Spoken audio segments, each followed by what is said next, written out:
Part 2. The Jethican jungle that dominated the overwhelming majority of Aurivir's territory was difficult to navigate even at the best of times. The towering trees, sloping terrain, and plentiful caves leading into the world below funneled travelers into a labyrinth of claustrophobic paths, many of which were difficult to traverse on account of roots breaking through earth and stone, or patches of poisonous plants and dangerous mushrooms. Hostile creatures prowled the shrubbery as well, many of which relied on the cover of darkness to sneak up on their prey. To the uninitiated, it was impossible to navigate without a guide. The only landmarks large enough to break through the scrambled noise and imagery of the jungle were the mythical Veerwoods that the people of Aurivir built their cities around and into. But even those could be hard to find if one did not know how to look for them. Thankfully, despite their tender years, Antu and Muri were more than capable of navigating the jungle, at least in the local area around Waisune. Granted, this was mostly because a worn trail led to their destination, only partially overgrown from a lack of foot travel. Muri took the lead, her eager energy to find the ruins and poke around spurring her on. Antu brought up the rear, his keen eyes and ears paying careful attention to their surroundings. He clutched his stick tightly, both he and his sister having grabbed one once out of town just in case they needed to fight something off, and occasionally let out fearful whistles. The land was slowly sloping up before them, the sharper incline leaving Antu's legs burning in protest. Muri seemed unbothered, as always. She routinely looked back over her shoulder at him, usually to beckon him or call at him to hurry up. He did his best to keep pace, and she was considerate enough to let him catch up every so often. Eventually, the slope leveled out, and as Antu crested the top, he couldn't stop himself from gasping. He had never seen the Auriun ruins before, but now that he gazed upon them, he found his trepidation not quite as powerful as before. Whoa, he breathed in awe. Beside him, Muri elbowed him in the ribs. See? Told you it'd be cool. Cool was certainly a word to put to it. The building was a towering spire of marble white stone and tarnished gold that rose before them. Buttresses branched off from the central tower, connecting to the roofs of sizable side structures. Each was decorated with elaborate symbols, mostly crescents, and circles that bore little meaning to Antu. The brickwork was perfect and precise, fitting together so well that even Antu's sharp eyesight had a hard time finding the seams. Ancient moss and mushrooms crept up along the walls, while gnarled roots twisted through collapsed sections of the stonework. It was as if the jungle was dragging the ruin back into the earth it rose from. It's amazing, Antu whispered, taking a step forward. Right? Muri agreed before setting off for the front door. Come on, there's bound to be some cool stuff in there.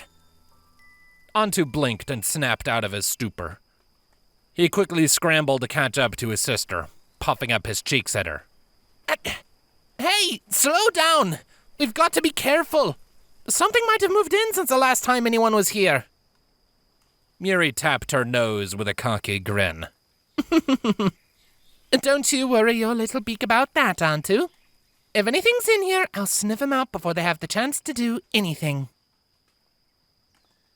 It was true that the ry'thar had a remarkably powerful sense of smell that put most of the other races to shame. But that didn't stop him from worrying.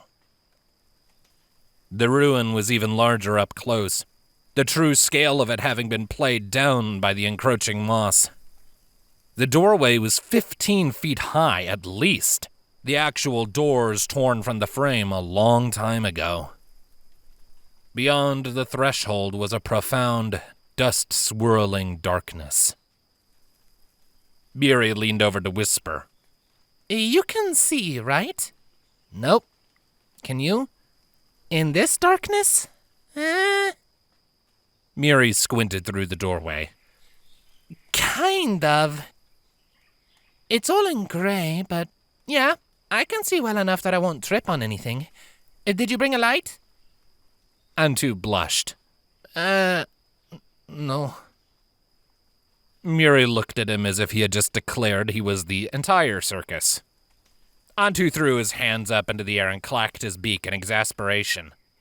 Well, hey! You didn't leave me any time to prepare! I barely had time to throw on a fresh pair of pants!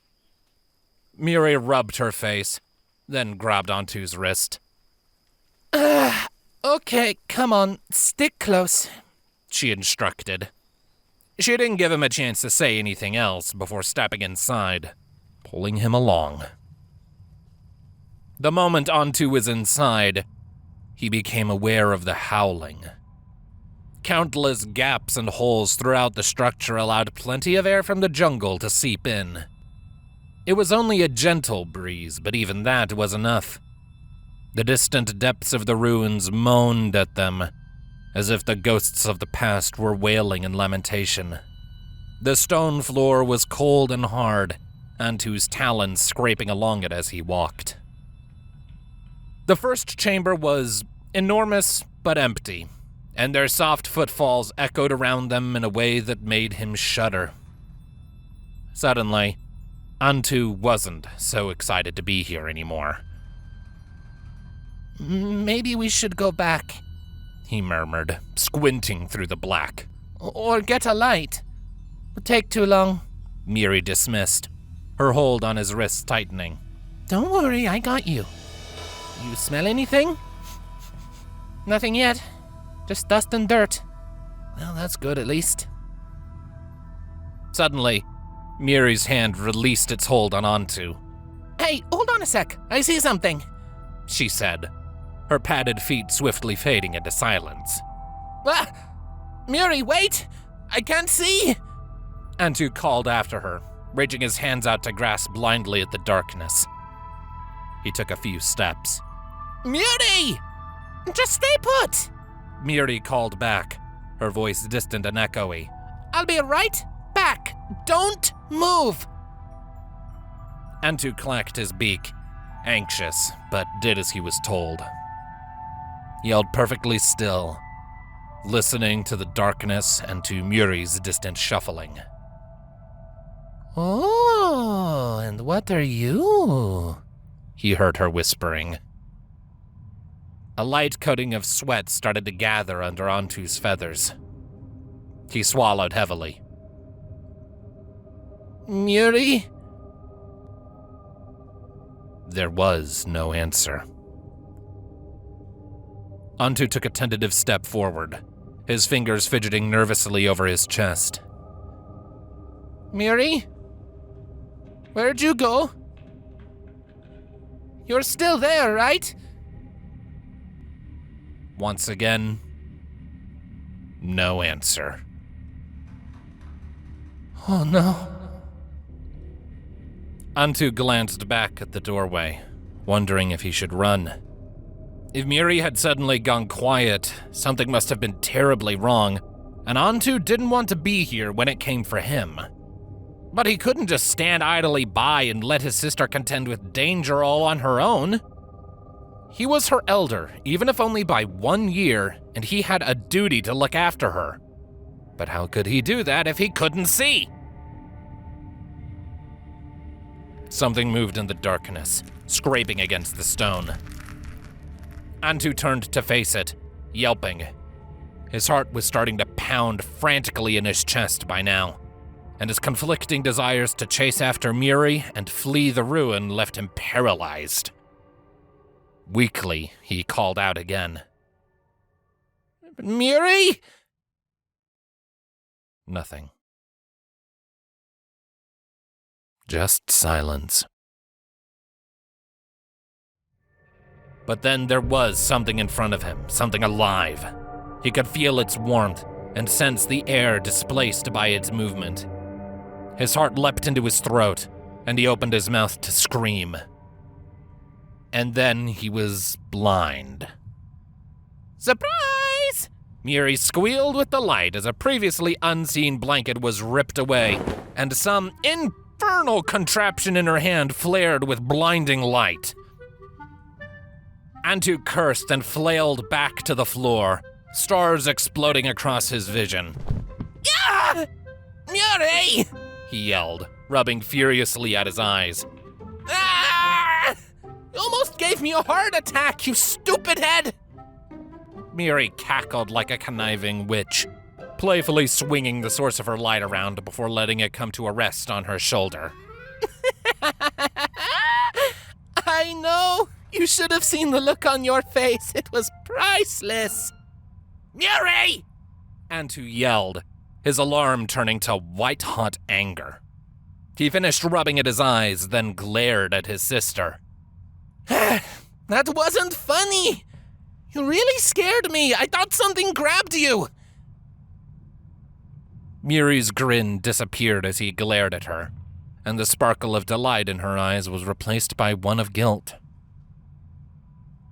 There was a long moment of quiet, and Antu blinked in surprise when his sister's ears drooped down to rest flat against her head. I'm sorry, she mumbled. I just thought... I wasn't trying to... Antu was taken aback.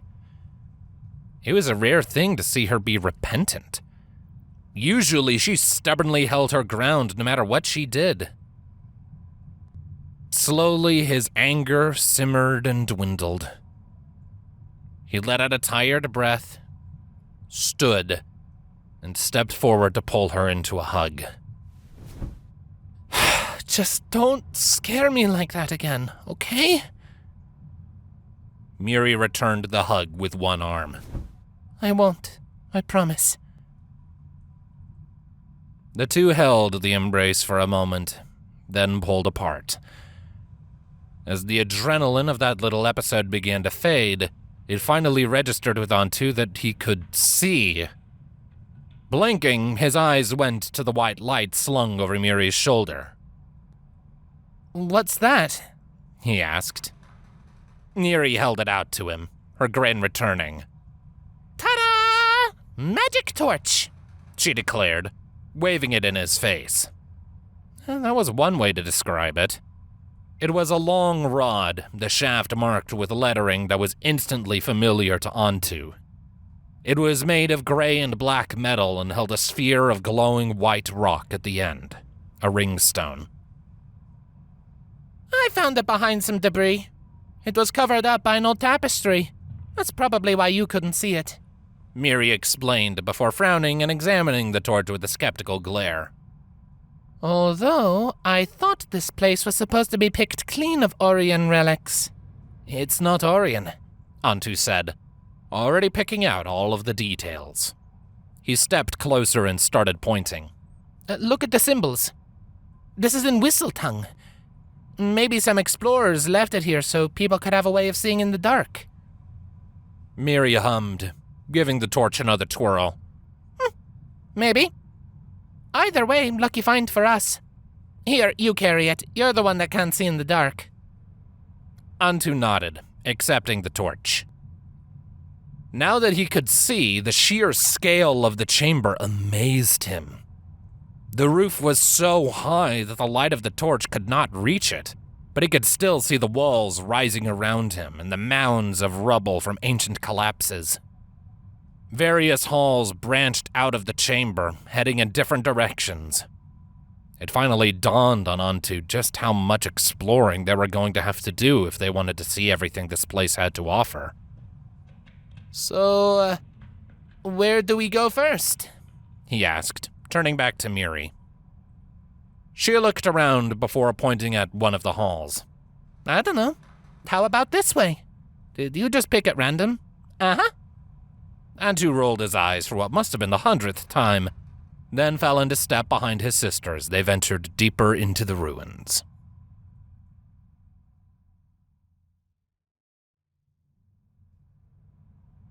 Thanks to the torch Muri had found, navigating the place was manageable, at least in the sense that they could see.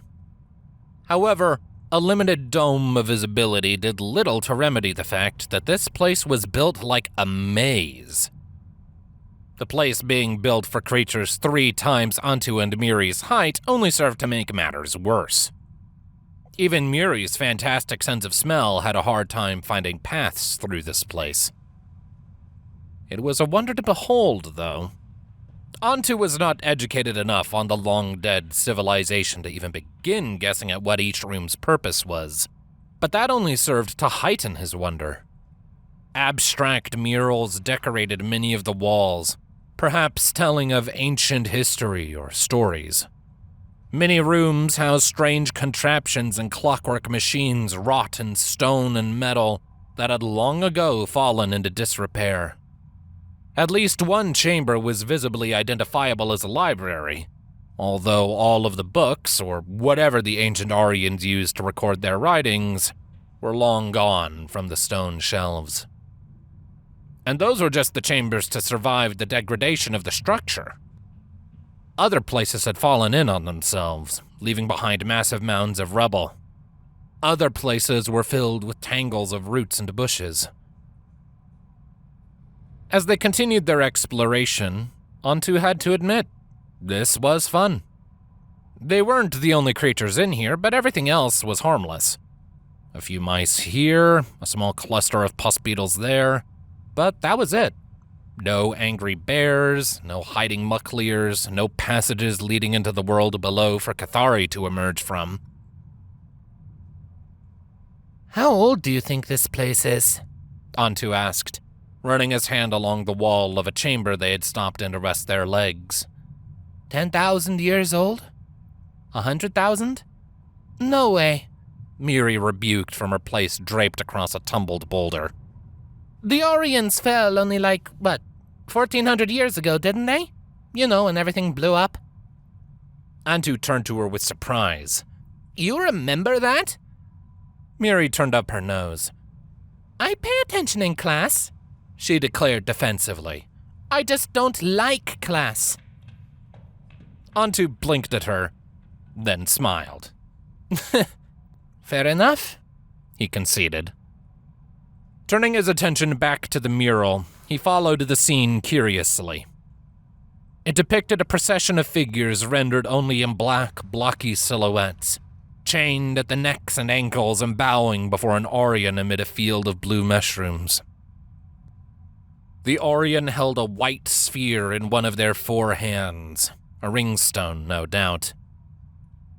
Antu clacked his beak. The Aurians had made slaves of all the people of this world a long time ago, he recalled. He understood the reality conceptually, but seeing the mural in front of him put an uncomfortable pit in his stomach. He swiftly moved on, looking for something else to investigate. His search carried him around to the edge of the chamber, a dead-end space with only one exit, but plenty of murals on the walls. There were mounds of rubble all over the place, but little else. Antu started to suspect that there was nothing else of interest to find in here, when something flickered in the corner of his eye. Turning to look, he spotted something sparkling at him, just for a moment through a gap in the stones of one of the mounds. Frowning, he stepped closer to get a better look. The angle was very specific, and he practically had to press himself flush with the uneven rocks and block part of the torch with his free hand to get a clear look. Behind him, Muri, of course, had a quip. Do you two need to be alone for a minute? You hush, Antu shot back. Squinting into the dark recess of the pile, he finally realized what it was he was looking at. It was a lever, and remarkably intact. He blinked, then turned to Muri. Hey! I found something! Get over here! Muri scampered up to him, quirking a brow. What is it? There's a lever under the rocks, Antu explained, already trying to pry one of the rocks free. Come on! Help me move this stuff. He resisted the urge to curse his weakness as his muscles strained. These rocks were obscenely heavy. Thankfully, Muri was not so cursed as he was. She smacked her fist into an open palm with a cocksure grin. Leave the big rocks to me. Antu pouted but did as he was told. He watched, impressed, as Muri plucked the first stone from the pile and lobbed it off to one side with seemingly no effort at all. She grunted and growled with effort, but showed no signs of slowing down. Antu gave her a grateful smile, then did his best to help her out. It took them a few minutes, and by the end, both were covered in sweat and panting for air. But in time, the rubble was cleared out, and the lever in the wall was unearthed. Muri planted her hands on her knees, doubling over and catching her breath while she looked it over. Oof. I'm gonna feel that one in the morning. She moaned before righting herself. But, yeah, a lever. What do you think? Does it open a secret door? Antu gestured vaguely, still out of breath. I mean, maybe? There's really no way to know. Well, there's one way to know. Muri, no. Too late. Muri pulled the lever with a purr of enthusiasm. The mechanism clunked and rattled, a layer of dust and rust sliding off. Then the wall behind began to groan, stone grinding on stone and metal clattering. Antu took a fearful step back, wondering if his sister had just triggered some kind of unavoidable death trap. But then the wall before them slid down, kicking up a cloud of dust as it went, but revealing a hidden passage on the other side. Muri clapped her hands in delight and spun to face Antu. See? Secret door! I knew it! She squealed before turning and sprinting off down the passage. For the love of... Antu groaned, wheezing as he tried to catch up. Slow down! I'm still tired, and we don't know what's down there! Adventure! Muri called back, already far enough that her voice was just an echo. That's what? Antu swore under his breath and chased after her. The tunnel was just as large as the rest of the ruins, but instead of a brickwork hallway, it almost looked like a natural cave. The walls were uneven and ribbed, and there were the beginnings of spikes on the roof. The floor was soft, at least, covered in thick beds of moss. It only took Antu a short time to reach whatever was waiting for him on the other end, and it made him draw up short. A massive natural cave formation sprawled out before him, marked here and there with shallow puddles. The floor was green with more moss, and every pool was surrounded by flowers and mushrooms of every color and size. Holes in the ceiling allowed shafts of ring light to shine down from above, and the distant sounds of the sleepy jungle reached them in the form of a muffled, ethereal echo. Most eye-catching of all was a wide ring of blue, faintly glowing mushrooms in the middle of the cave. Wow, Muri breathed, having also drawn to a halt when she beheld the scene. She looked back at Antu. You seeing this? I think so, Antu said, looking around with wide eyes. He set the torch down as the light from above rendered it unnecessary. This place is beautiful. Look at these flowers. I've never seen any like them. The siblings stepped deeper into the chamber, poking their noses about and exploring every inch. It smelled wonderful and sounded pleasant. It was almost like a tiny slice of paradise had been plucked from the realm of stars and deposited here for mortals to find. The flashes of blue in the puddles only served to deepen the connection. What's a place like this doing behind the secret door in some old Auriun ruins? Antu eventually asked, curiously swiping his hand through one of the puddles. The blue light scattered and danced off his palm, and he realized with a start that the water was tingling. No clue. Muri called over to him from somewhere else in the chamber. Maybe they were studying the mushrooms? Antu shrugged. Maybe. Whatever the reason may have been, the children were inevitably drawn to the circle of mushrooms. Muri got down on all fours to examine them up close. Huh. Why are they glowing? She asked. Antu knelt beside her. The circle was around 10 feet from end to end, encompassing the softest-looking patch of moss so far. The mushrooms were the same color as the sky at the height of day, with the outermost edge of their caps emitting a subtle silvery glow, not unlike the light let off by ringstones. They looked smooth and soft, and they didn't carry any aroma that Antu's nose could pick up. You know, I think I've read about places like this before, he said quietly before glancing at Muri. Hey, did you bring the book? Muri blinked, then reached into her shirt to procure it. She passed it to Antu, and he quickly flipped through the pages for a specific entry. Once he found it, he started reading it aloud. One particularly fascinating story I have learned from the locals is that of the Mother Bird's gates. According to traditional krauven legend, the Mother Bird dwells in a place known as the realm of the stars, an otherworldly realm separated from our own by magic and space. There she builds her nest and tends her nest, looking down on us all from on high. She listens to her followers' prayers, as any goddess from any faith would. But she does not heed the prayers of just anyone. There are places of magic and power where the realm of the stars intersects with our world. Hidden pockets of paradise where a ring of mushrooms that glow like starlight can be found. Pilgrims seeking to earn the Mother Bird's favor will venture across the entire jungle in search of these places.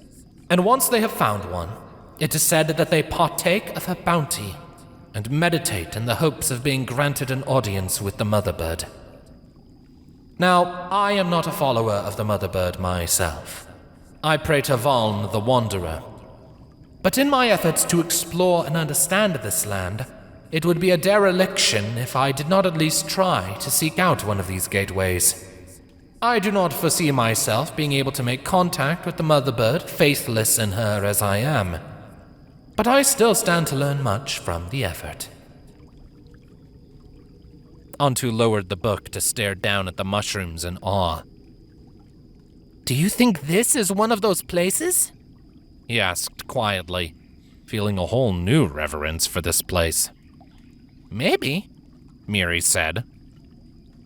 She sniffed at the mushrooms, then shook her head. Well, they don't smell unusual, just sorta minty. I don't think they're poisonous. The two were quiet for a moment. So, how are we supposed to do this, huh? Muri asked all of a sudden. Antu blinked at her. Huh? You know, contact the Mother Bird. Do we just sit here and meditate or something? Muri asked, sitting back and crossing her legs. Because if so, we're gonna be here for a while. Antu sat next to her. I don't know. The book said partake of her bounty, but I don't know what that means. Muri let out an exaggerated hum while scratching at her chin. Then, with a shrug and a non-committal hum, she plucked one of the mushrooms. Before Antu could process what she was doing, she popped it into her mouth and bit down. Muri! He squawked, his hands reaching out to grab her cheeks. What are you doing? Spit that out! Muri looked at him for a moment, her cheeks bulging with mushroom. Then she swallowed. What? I told you they aren't poisonous. Antu clacked his beak repeatedly. That's not the point, he shouted. This is a place where the mother bird might be watching. Show some respect. Muri shrugged. Hey, the book said partake of her bounty. What else could it mean? Antu opened his beak to retort, but found he didn't have a good counter at the ready. He grumbled irritably, very uncomfortable, but there wasn't anything he could do about it now. Okay. Fine. But we aren't moving from this spot for a while. And if you start feeling even a little off, I know. You'll call it quits and we'll go home. Muri cut him off, draping an arm over his shoulders and pulling him against her in a warm side hug. Don't gotta repeat yourself at me. Antu wanted to chastise her further, but he knew it would be useless. So he instead fell quiet and rested his beak on Muri's shoulder, waiting for something to happen. Are you gonna have one? She asked him. No, he replied. Not unless it works for you. Suit yourself. And so the two fell silent. As they sat there, waiting in tranquil silence, Antu began to relax. Muri's reckless self-endangerment aside, this place was very soothing.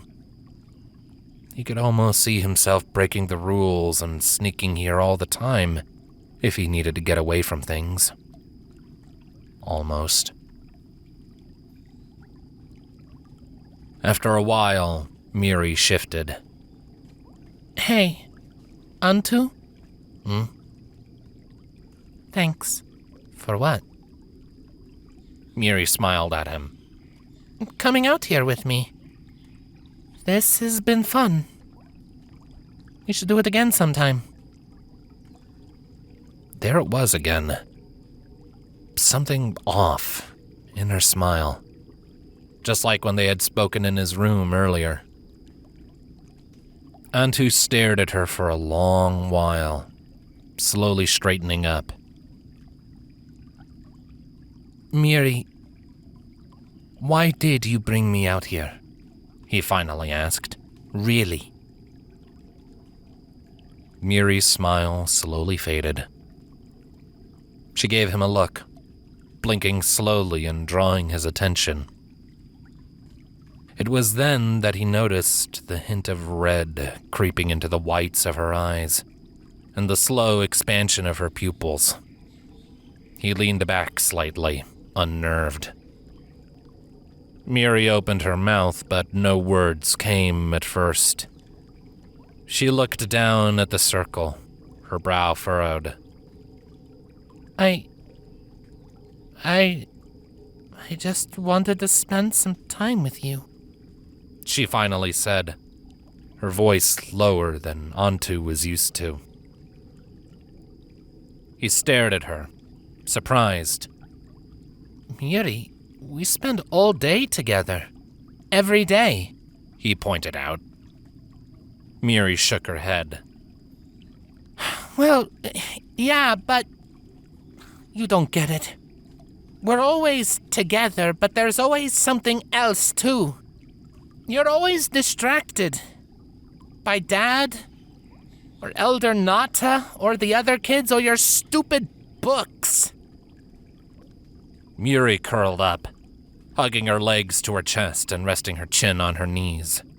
And where does that leave me? Ignored.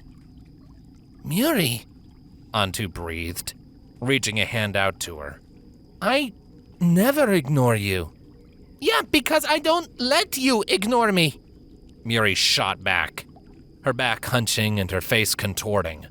I yawn in your face, or I steal your stuff, or I challenge you to some stupid race I know I'm gonna win just so I can force you to pay me some attention. Because I don't know how else to tell you that I'm lonely. Antu's heart skipped a beat. He lifted a hand as if to reach out to her, but he couldn't find the words to say. He hadn't heard Muri sound like this in years. Not since he was really little, and some of Elder Nata's other students had decided to pick on her. He had hoped he would never have to hear it again. Muri was crying. She sniffled and looked away. Not that you would understand it. You fit in. You're not the one and only lion in the flock of ravens. You're not the big, tough girl made of muscle surrounded by hollow-boned featherheads. You're not the one who can't speak the same language as the rest of the town. You're not the orphan freak who never got to know your real parents. You belong. Muri, Antu finally whispered, reaching out to her. Muri gasped, a hand flying up to her mouth as if she suddenly realized what she was saying. Slowly, numbly, she wiped at her cheeks and stared at the teardrops smeared across her trembling palm. Oh no. Oh no, why did I say that? She choked out, her voice thick and heavy. Why am I telling you any of this? Muri, I think it's the mushroom you ate, Antu said, putting his hand on her back. Just take a deep breath for me. No, I wasn't supposed to say this. Muri snapped, scrambling away from him as if she were burned. Her eyes had gone frantic, her pupils so wide he couldn't see the gold in them anymore, and the red in the whites was all-consuming. You weren't supposed to know! I didn't want you to worry! Damn it! Shut up! She shrieked, grabbing her hair and punching at her head. Muri, please! Antu called, standing and reaching after her. It's okay, please, just relax. No. Muri mumbled, backing further and further away, scooting along the ground as if cornered by a rabid beast. Wasn't supposed to... What's happening? Antu, what's happening? Antu chased after her, all of his protective instincts kicking into high gear as he saw his little sister in such distress. He caught up to her quickly, reaching out to her again. Muri, stop. Breathe. Look at me. Muri didn't seem to register what he said. She looked around wildly, frenzied and panicking. She worked her mouth up and down, fishing for words, but only slurred nonsense came out. That and whimpers. She barely managed to force out a trembling squeak of his name before going limp. Muri! Antu cried, pulling her into his lap and holding her close. You're going to be okay, Muri. It's okay. I got you. He whispered to her, pressing his beak to the side of her head and sheltering her with his body. He had no idea what else to do. He wasn't strong enough to carry her back, but he dared not leave her here to run for help. There was no one else he could turn to either. All he could do was hold her and pray. Mother Bird, please, he whispered, screwing his eyes shut. Please forgive her. She didn't mean to offend you. Don't take her away. She's too young. She's my sister. Please.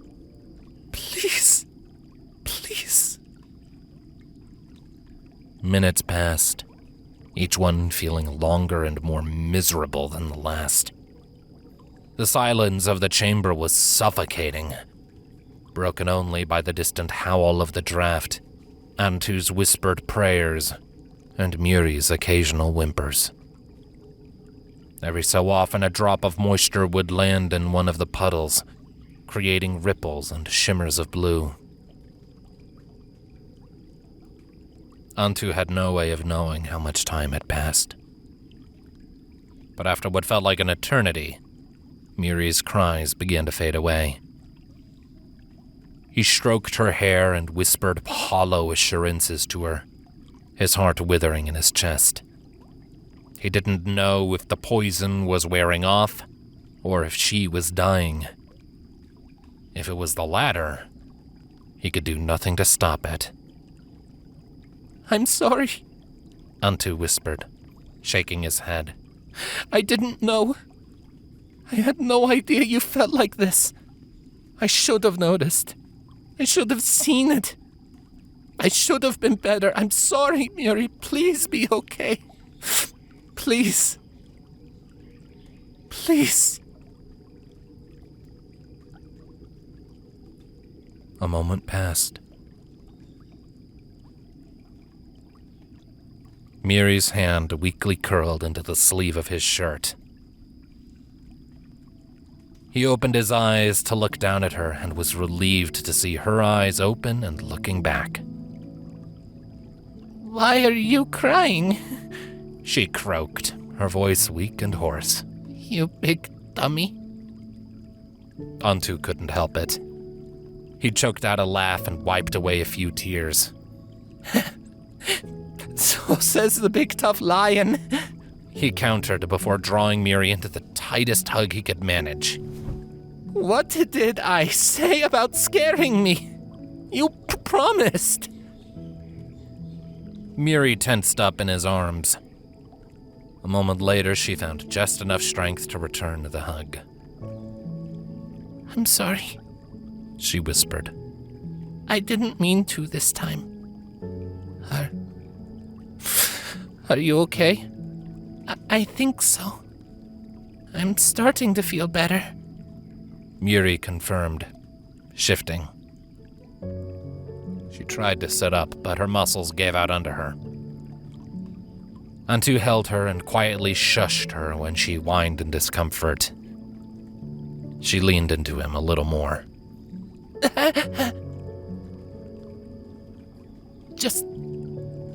Just hold me a little longer, please? Antu nodded and said nothing. He squeezed her tight and gave her all the time she needed. As more minutes ticked by, Muri's still shaky breaths began to steady and mellow, and the tension in her muscles bled away. After another eternity, Antu pulled back to look down at her face. What happened to you? He finally asked. Your eyes were all bloodshot. You started acting scared of me. Muri bit her lip. I started seeing things. She murmured weakly, unable to look into his eyes. Her own were still bloodshot, but not as badly as before. Things got colorful. And they changed around me. It all got scary. You were the only normal thing. You were saying things and I couldn't hear you. And then everyone else showed up behind you and they started dragging you away or trying to. Antu let off a quiet breath. He carefully brushed one of her now messy dreads out of her face. Oh, Muri. It was all true, she went on, closing her eyes and bracing as if she were expecting to be hit. What I said, all of it was true. That wasn't the mushroom, that was me. But the mushroom made you more likely to say it? Antu guessed. I think. Muri shrugged. I don't know, but it was still true. Antu was quiet for a little bit, trying to process the revelation. He quietly rubbed his sister's cheek to wipe away some lingering tears. Why didn't you ever say anything? He asked. Muri huffed and looked away. I didn't want you to worry about me, she mumbled. like you used to. Like Dad used to. I don't like being treated like some big baby that needs protecting. I'm a ry'thar. I'm supposed to be tough, so I put on a strong face and tried to ignore it. Antu nodded quietly. All this time, he had never thought there was such a gap between him and his sister. The realization hit him like a tidal wave. She had practically been living in her own little world, when all along she just wanted to be in his. Time to bridge that gap, then. Without a word, he drew Muri closer to him and began preening her dreads as well as he could. She tensed when she felt his beak in her hair. What are you doing? She asked weakly. Cleaning you up. Antu replied, fixing up another strand. 'Cause ry'thar or not, you are my little sister and you do belong. Antu. Muri whispered, but she said no more. She closed her eyes and surrendered fully to the familial act. Antu had never done this for her before, and the coarse nature of her locks made it more than a little challenging. But in the end, it wasn't really about making her clean, he conceded. As more time ticked by, Antu became aware of the rooms slowly getting brighter, and the jungle above them starting to come alive with the sounds of the dawn.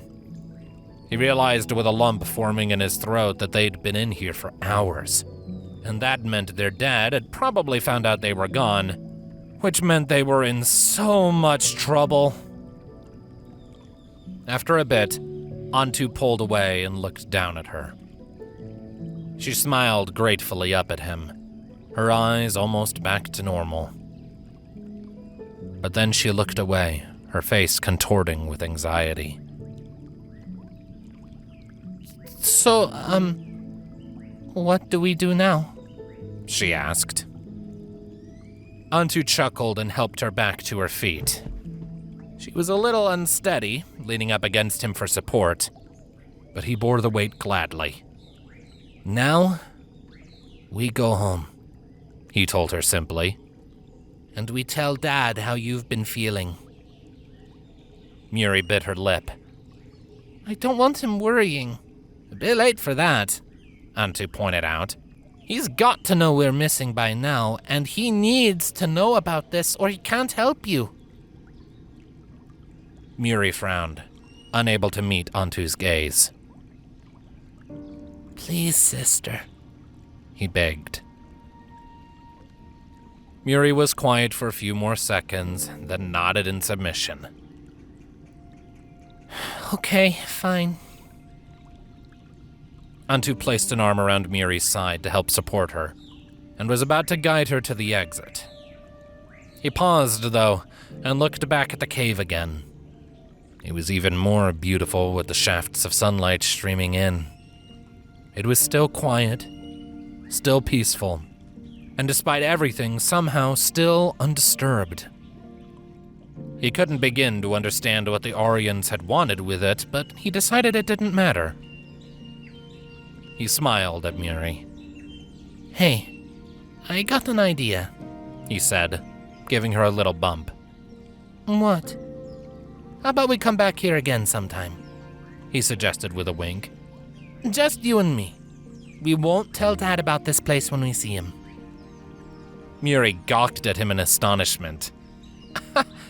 But that means coming back to these ruins. And that's against the rules, she protested. You love the rules. Not as much as my sister, Antu corrected. What do you say? Muri stared at him a moment longer. Then she smiled from ear to ear. That is probably the best idea you've ever had, she said, some of her usual snark returning to her voice. Sure. About time you grew a backbone. Antu rolled his eyes, then nudged Muri forward into motion. Just don't go eating any more mushrooms, okay? Deal. With that, the two siblings left the hidden grove behind, unaware of its history or its purpose. But they didn't need to know. They returned to Yato and Nata, and sure enough, they were in a lot of trouble for wandering off in the middle of the night. But when they told Yato of Muri's true feelings, he did not ignore them. There was only so much he could do for her, but he did his best, and in the end, that was good enough for her. As for the cave, the siblings kept their word and their secret. From that day on, it became their haven, their little secret. A pocket of isolation where they would go to get away from the adults. And when they were adults themselves, to get away from the stresses and responsibilities of life. Whenever they came together in that hidden glade, for just a few hours, they could be children again.